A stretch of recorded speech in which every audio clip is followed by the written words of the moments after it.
Welcome back to Moonlight Confessions. Real stories, names changed. Today's episode: a husband who called late nights overtime, and a coworker, just a friend, until the receipts lined up like a trail of highlighters. Stay for the update. The ending surprised even me. We've been married 6 years. He's a project manager who likes Gantt charts and black coffee. I'm a dental hygienist who labels pantry jars and can coil a vacuum cord so it looks like a product photo. We aren't dramatic people. Our fights are quiet, like a fridge that hums a bit too loud. Every January we set goals over takeout. A house fund, a weekend trip, a promise to be nicer when we're tired. He kept saying this would be the year of overtime. New clients messy, he said in February. I'll get home late. It's good money. Late became normal. He'd text at 9:17, running behind. Don't wait up. I'd pack leftovers and leave them on the top shelf, the one with the cold spot. The food sat untouched so many nights I started using the phrase his shelf, like it was a roommate's. He had a coworker he mentioned a lot, Maya. Sharp, he said. Keeps me sane. I pictured a woman who wore blazers that didn't wrinkle and owned multiple water bottles. I didn't have a reason to hate her. I still don't. Little things changed. His phone, which used to live face up, flipped over. The Apple Watch that used to buzz on our counter suddenly slept in Do Not Disturb. He changed his passcode and told me after, like an announcement at the end of a meeting, IT requires it. He started showering at strange hours, like midnight showers could wash off calendar entries. I told myself a story about busy seasons. Busy seasons end. On a Thursday, our shared iPad chirped in a drawer. It's the old one we keep for recipes and my niece's games. I pulled it out. iMessage was still logged into his account because time makes us sloppy. A bubble popped up. Maya, text me when you park. I'll come down. Park where? Another bubble. I'm on 16. The elevator's slow. 16 doesn't exist in his office. Their garage goes up to 8. I stared until the iPad dimmed itself. I wanted to feel nothing, the way people in movies feel nothing right before they do something bold. I felt very much something. I took a photo of the screen with my phone because your memory is not a court. I didn't confront him that night. I wanted a shape, not a splash. So I started writing things down like a boring detective. Dates, times, what he told me, what the house said back. Friday, he said, overtime. The bank said the Lark, $74.18 at 10:42 p.m., which is not our kitchen.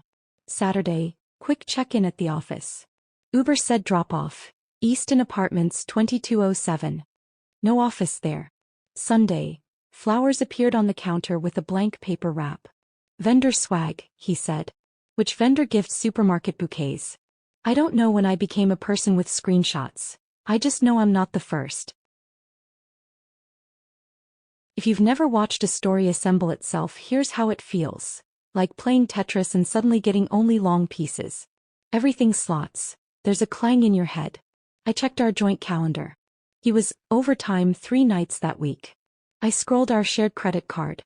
He was generous to restaurants, the same 3 nights. I opened the Find My app, which sometimes glitches and sometimes doesn't. It showed his phone near Easton twice and no location found once, which is a location in disguise. Top comment on any subreddit like this would say, just ask him. I would answer, I will. After I can't be told I imagined it. My friend Tara is the kind of person you want in a crisis because she can fold a fitted sheet. She came over with 2 coffees and a notebook. We made columns. His words versus what exists. His, Maya's married. Exists. Her Instagram with a lot of plants and 0 husband unless pothose counts. His, overtime is audited. Exists. A payroll stub with no overtime line because he's on salary. Do you want a smoking gun? Tara asked. Or is a smoking drawer enough? I want to stop doubting what my eyes see, I said. I didn't wait for the perfect cinematic dinner. I asked on a Tuesday, the kind of day that doesn't get a theme song. Are you seeing Maya outside of work? I said when he walked in, still smelling like outside air. He set his keys down very carefully as if gravity could be negotiated. Wow, he said. That's where we're at?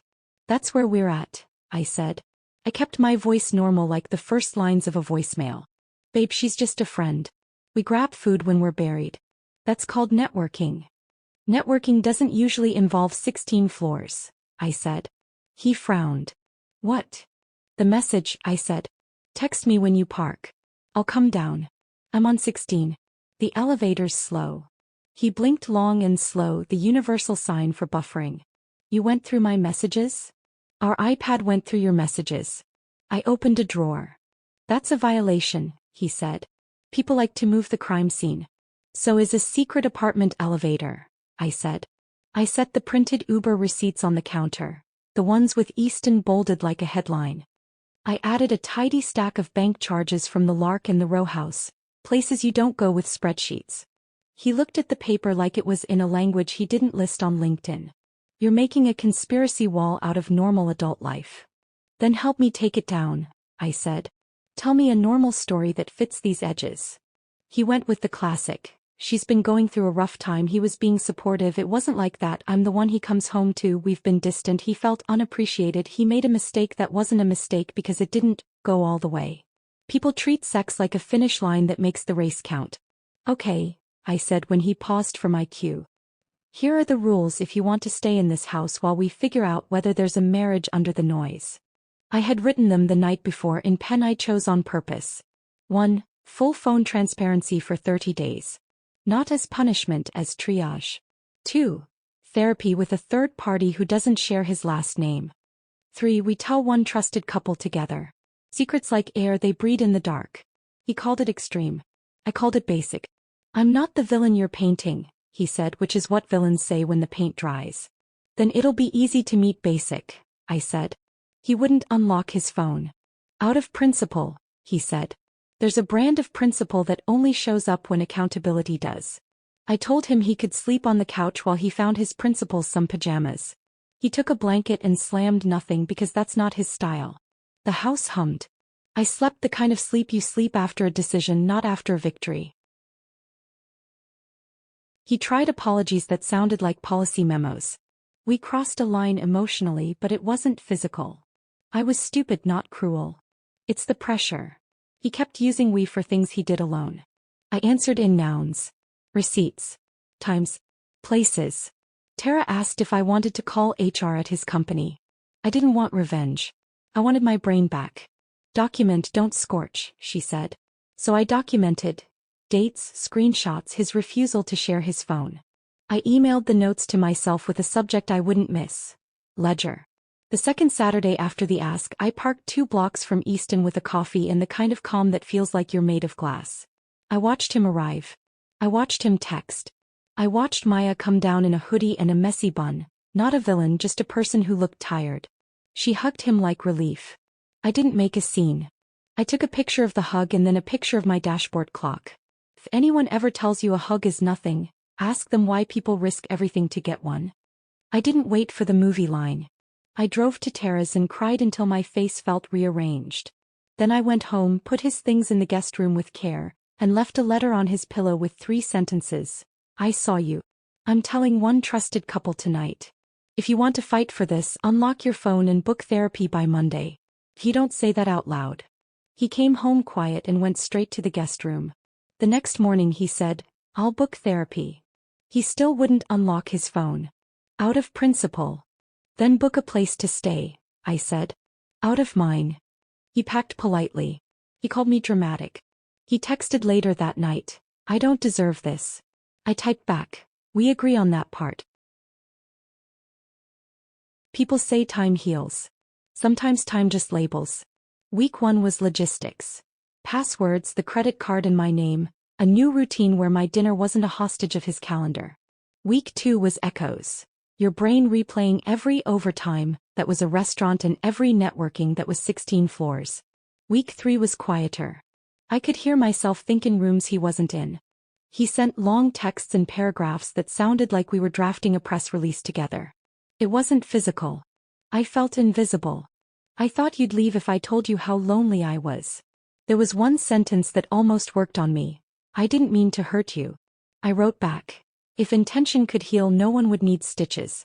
The trusted couple we told did exactly what we needed. No villain monologues, just chairs, water, questions like, what does repair require for you? For me it required the basics he'd refused. phone transparency, therapy, and truth that didn't need editing. He tried to negotiate transparency for privacy. I said privacy is what you get when you honor the agreements that protect it. Tara asked if I wanted to send the documentation to HR. I still didn't want revenge. I wanted to stop narrating his actions to myself like I was responsible for them. But I did send one email, not anonymous, to Maya. 3 sentences as clean as I could make them. I won't contact you again. I'm not asking for a reply. You are free to make any choice you want, but not at my expense. The next person who pays for this will be HR if it continues. She didn't answer. 2 days later his text tone changed. He wrote, she blocked me. She said this isn't the life she wants. I didn't celebrate. I also didn't break. He asked to come home as a trial. I said trials require evidence. Book therapy, send the unlock code, and agree to a separation plan with a timeline and milestones. He sent a calendar invite for therapy and a screenshot of a lock screen I'd already seen. He still couldn't make the second choice, the one about his phone, and I realized that was the choice. Sometimes the absence of a decision is the decision. So here's where we are. He's in a short-term rental. I'm in a house that is finally honest with itself. We're doing therapy separately. I've stopped calling what I'm doing waiting. I'm living. I don't know the ending yet, but I know the rules. Truth over image, doors with keys for both people, and dinners that don't go cold on a top shelf. If you're listening and building your own column of his words, what exists, here are the only 3 sentences I needed in the end. If it requires hiding, it's not respect. If it can't survive transparency, it's not partnership. If someone calls your clarity paranoia, start collecting receipts, not to win internet points, to save your sanity. Thanks for listening to Moonlight Confessions. If this helped, tap like, subscribe for daily true stories, and tell me in the comments, what's rule number 1 for you when trust breaks?